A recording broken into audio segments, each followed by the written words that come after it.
Right, welcome back to another video on this channel. First and foremost, I apologise if my voice seems fucked and my energy seems off in this video because I'm dying with a cold, low-key, in this video. So, yeah, just get that quick disclaimer out of the way, not that anyone gives a fuck. We'll get into something that maybe a few of you give more of a fuck about, of course, which is the reason why you've clicked on this video in the first place, I presume, which is talking about Fulham and Marco Silva and how good of a job Marco Silva is doing at Fulham this season, and obviously carrying on from last season when they completely and utterly dominated the Championship to get themselves into the Premier League. They're currently 6th place in the Premier League, 39 points to their name with 13 games to go, 1 point off that, supposed safety mark for the Premier League that everyone talks about. But the truth is they've been above the relegation zone and away from any sort of relegation danger for essentially the whole of the season because of how well Marco Silva has done and set up this Fulham team this season, which is what we're going to be getting into in this video. So yeah, here's how Fulham have been so good this season under Marco Silva. Let's go. So I think the main reason why Marco Silva has done a very good job at, keeping Fulham in the league first of all this season, and also building on that, as I said, they have been comfortable for the entirety of the season and, to be honest, are low-key pushing for European place, which is remarkable for a newly promoted side. They are that side this season that we have every single season where one of the promoted teams seems to do a whole lot better than the other two and does seem to, finish in and around mid-table in the top half of the table, and Fulham are that team this year, evidently. And I think one of the main reasons why is because he hasn't really had to change up his principles so far from last season. The style of play is still there from last season where they press passing lanes out of possession, they win the ball back and they pile pressure onto fullbacks to make them more vulnerable for press, and then in possession they are very direct, but they're not exactly route one. It's not as simple as just lump up to Mitrovic and see what he does with it. There is reasoning behind their directness, and even though they are the 4th quickest team for ball progression in the Premier League this season with an average of 1.53 metres per second, and they're also 4th in the Premier League for the most direct attacks as well, with 44 overall this season as well. So they are very direct, but like I said, it is more calculated. They are comfortable in possession and they do have 11 players that are comfortable at progressing the ball from the backline. And yet, to be fair, I think the main reason why they've been able to stick with this principle so well this season is because of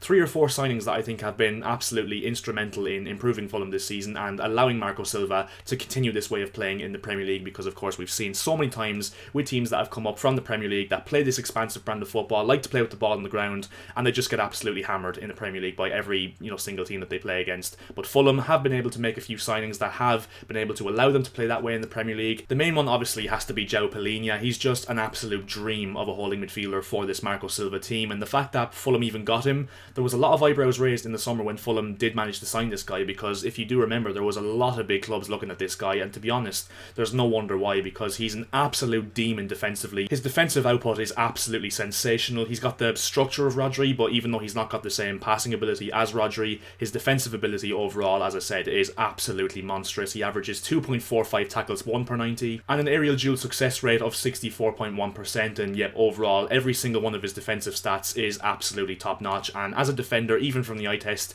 you can see stats aside, he is just an absolute demon. Winning possession back for Fulham and of course getting the ball forward as soon as possible, given the fact that, as I said, they do like to be a direct team in possession. And yeah, he essentially just makes this Fulham team tick. He is essentially what I like to call the glue in this Fulham team. He makes everything tick. He gives attackers a lot of confidence going forward that they can stride forward knowing that they have a top class holding midfielder at this level in João Palhinha behind them. And yeah, another one is Bernd Leno. Obviously the goalkeeper is a massive position in the Premier League, and they've got themselves one of the arguably best goalkeepers in the Premier League, Bernd Leno. He's a sweeper keeper, which perfectly suits what Marco Silva wants in him, and also is very assured with the ball at his feet as well, which of course, like I said, is one of the principles that a Marco Silva goalkeeper needs in this system. And he also just happens to be a great shot stopper as well. I've said in a video before, I think Bernd Leno has been one of the best goalkeepers in the Premier League this season, not only for his sweeping ability, not only for his ability and competence in possession, but also because of course with his hands he happens to be very good as well. So Bernd Leno has been a brilliant loan signing for Fulham. Thirdly is Andreas Pereira, a man who was an outcast at Manchester United, and you're thinking during his time at United,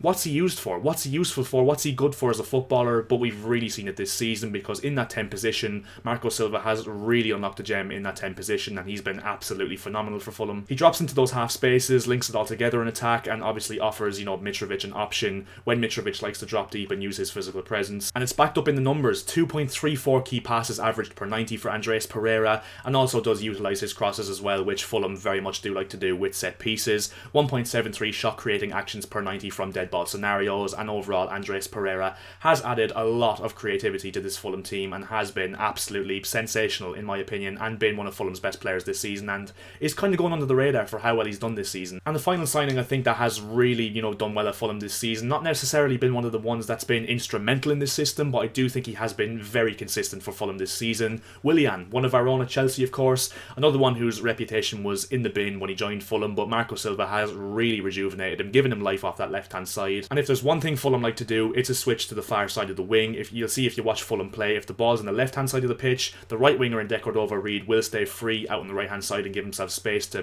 break forward.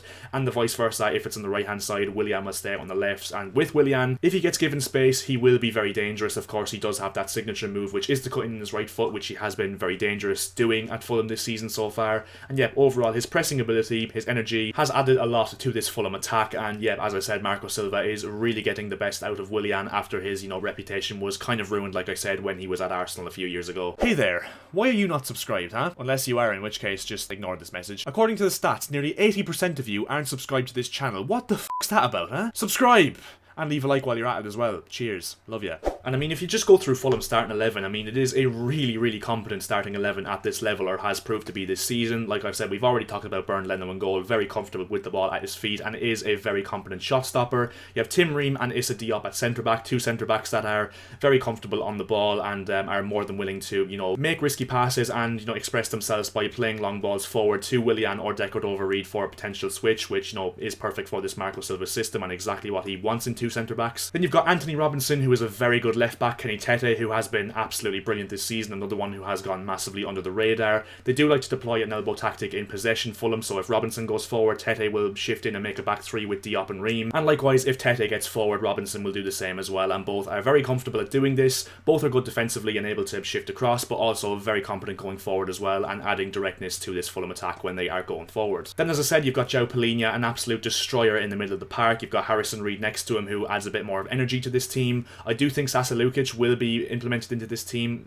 sooner than people expect, because I think his ability on the ball in possession is a lot more competent than Harrison Reed overall, to be fair. But Palhinha and Harrison Reed operate in a similar manner to Tete and Robinson in terms of the fact that one of them will help the front four with attack, and the other one will sit back and essentially protect the back four or back three in that elbow tactic, like I said. Then you've got Andreas Pereira, who essentially plays as a free roam in that 10 position, and hence why he's been unlocked creativity-wise this season so far. Then, as I said, you've got Willian and you've got Cordova-Reid playing off Mitrovic, and essentially what Marco Silva likes to do with Mitrovic is have Mitrovic's physical presence obviously, drift back a bit and drop deep a bit to, allow space for Willian and Cordova-Reid to get down the line and whip in crosses to obviously feed Mitrovic 4 goals, and that's exactly why Mitrovic has been so good under Marco Silva's tenure at Fulham. And yeah, I just think the main reason why Marco Silva is doing such a good job at Fulham is because he has built a team that, first of all, is very competent playing his system and the way he wants to play football, with that physical striker with Mitrovic, who just happens to be an absolutely brilliant goal scorer as well when you play to his strengths like Silva has done in this system. The creativity of Pereira, the ability to break down play like Palhinha, and of course the back four and Leno as well in goal, who are very competent in terms of switching the ball, and in general their competence to